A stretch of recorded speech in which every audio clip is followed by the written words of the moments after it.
हरिबोल महाराज, धन्यवाद महाराज। हरे कृष्णा।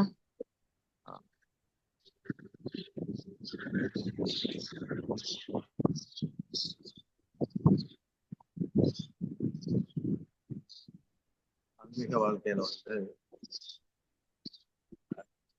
மனம், வாக்கு, காயம் மூணு வந்து ஒண்ணு போல இருக்கு. உள்ள ஒண்ணு வெளியே ஒண்ணு இருக்கக்கூடாது. மனசு என்னவோ அதுதான் வார்த்தை. அதாவது நாம வேலை செய்யறோம்னா முதல்ல எண்ணம் இருக்கு. இப்போ இதுல வந்து மாறுபடக்கூடாது.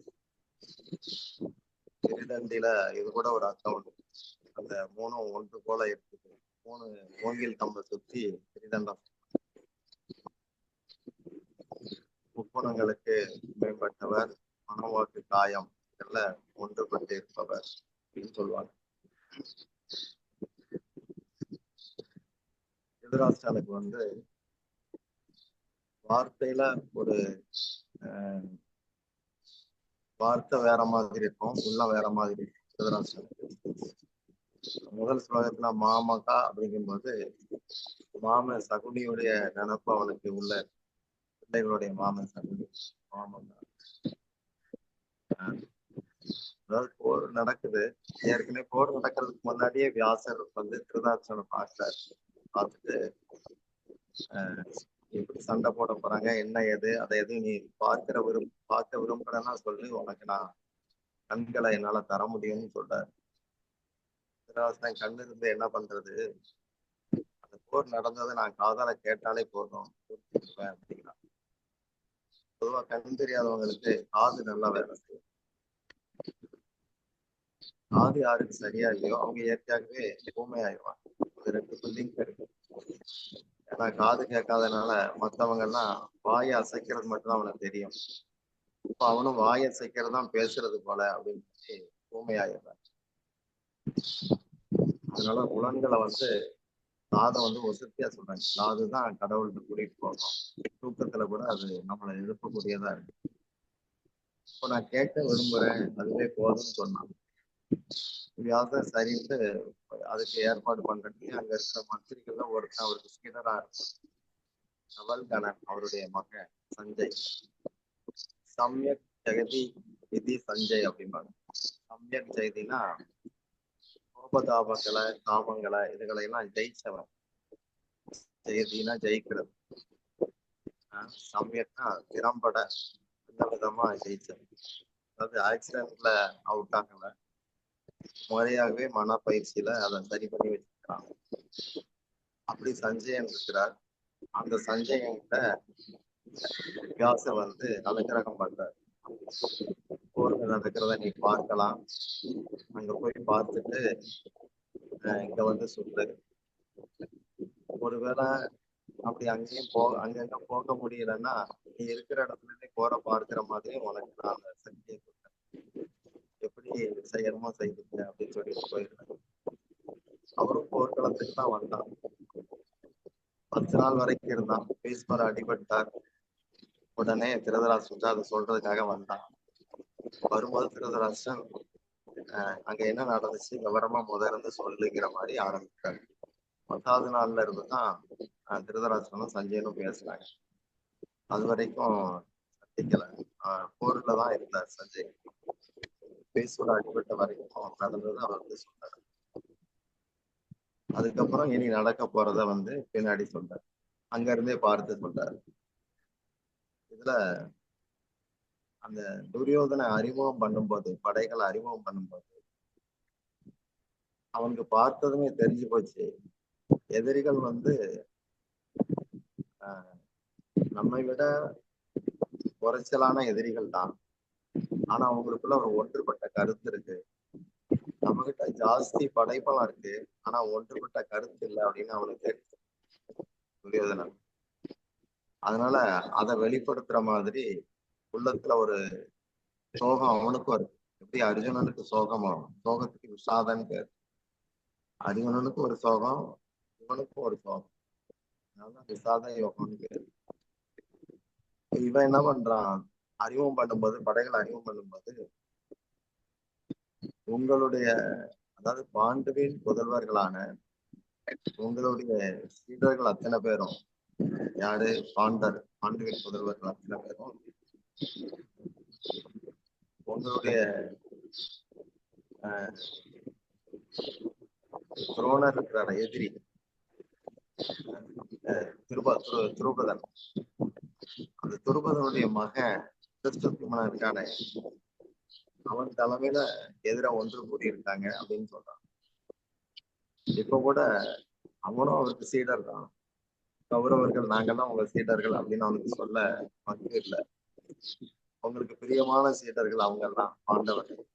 அவங்க பூரா யார் தலைமையில ஒன்று கூடியிருக்காங்கன்னா, உங்ககிட்டே வித்த கத்துட்டு உங்களுக்கு எதிரியா இருக்கிற கோஷ்டி அது. உங்களுக்கு ரூபதன் வந்து எதிரி. அவர் பையன் தலைமையில இங்க கூட்டம் கூடி நிக்குது அப்படின்னு சொல்றான்.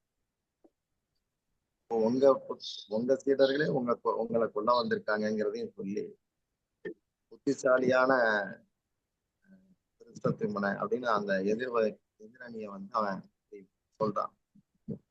இதெல்லாம் என்னன்னா, உள்ள வந்து வேற ஒரு கள்ளத்தனம் இருக்கு எல்லாரும், அது அவனுக்கு தெரியுது. அப்போ அந்த இவனும் கள்ளங்கிறதுனால அது தெரியுது துரியோதனன். அதனாலதான் அவனுக்கு வந்து குதர்க்கமாவே படுது. ஒரு தடவை சண்டை போடணும் அப்படின்னு சொல்லி ஆட்களை சண்டை வேண்டாம்னு சொல்லிதான் கிருஷ்ணர் போனார். ஆனா சண்டை வேணும்னு ஒத்த கால நின்னான். இப்ப வந்துட்டு என்ன சொல்றான், அங்க குறைவான இது இருந்தா கூட உங்களுக்கு எப்படியும் உங்க சீடருக்கு மேல ஒரு அக்கறை உண்டு பாண்டவர்கள் மேல. அதனால எங்க கிட்ட நீங்க சண்டை போட்டா கூட, எங்களுக்கு தலைவனா இருந்தா கூட ஒப்புக்கு சும்மா ஆக்ஷன் பண்ணுவீங்க, முடிஞ்ச வரைக்கும் அவங்கள சாகாம பாதுகாப்பீங்க அப்படிங்கிற மறைமுக அர்த்தத்துல பேசுறாங்க. அதனாலதான் பின்னாடி இந்த மாதிரி வார்த்தைகள்லாம் கேட்டு பீஸ்வரை நொந்து போயிட்டு பீஸ்வரையும் இலக்காரம் பண்ற மாதிரி, என்ன பண்றது என் தலையெழுத்து இது அப்படின்னு புரியோதனை அந்த மாதிரி அர்த்தத்துல சண்டையில பேசாம அங்க அடிக்கங்களோ இல்லையோ பீஸ்வரையாவது பாதுகாத்துக்கங்க அத்தனை பேரும் அப்படின்னு சொன்னா பீஸ்வர் இன்னும் கடுப்பாயிருச்சு. அவர் என்னமோ வீரமே இல்லாத மாதிரியும் அவர் செத்துராம பாத்துக்கங்கிற மாதிரி அந்த அர்த்தத்துல பேசலாம். வார்த்தைகள்ல வந்து இப்படி எப்படியெல்லாம் குத்தி காட்டணுமோ நோகடிக்கணுமோ, இது வந்து பொறாம புத்தி உள்ளவங்களுக்கு இயல்பு. அவங்களுக்கு வந்து பேச்சுதான் சிரிச்சிட்டு பேசுற மாதிரி இருக்கும். ஆனா உள்ள பொறாம இருக்கிறதுனால அந்த அந்த மாதிரி வார்த்தைகள் வரும். ஒண்ணுமே இல்லாட்டி கூட அதை ஊதி பெருசாக்கி நல்லா ஜோடனை பண்ணிடுவாங்க. பொறாம வந்து எப்படின்னா, அது ஒரு இன்னொரு செகண்டரி நேச்சர்.